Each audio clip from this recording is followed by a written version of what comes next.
الحلقة 15 بعد 100 من سلسلة التعريف بالصحابة غير المشهورين. معنا الصحابي الجليل سعد بن خولة القرشي العامري.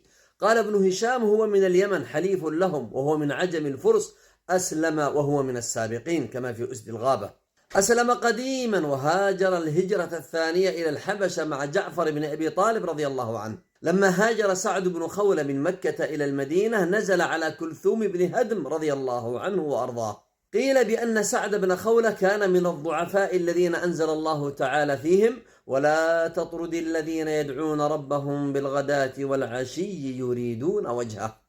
سعد بن خولة رضي الله عنه هو ممن شهد بدر، شهدها وهو ابن 25 سنة، وشهد أحدا والخندق والحديبية مع النبي صلى الله عليه وسلم. مرض في حجة الوداع في مكة فمات فيها، فقال النبي صلى الله عليه وسلم: اللهم امض لأصحابي هجرتهم ولا ترددهم على أعقابهم. لكن البائس سعد بن خولة يرثي له النبي صلى الله عليه وسلم لأنه مات في مكة، وكان عليه الصلاة والسلام يكره لمن هاجر أن يعود إلى مكة وأن يبقى فيها أكثر من مدة قضاء نسكه.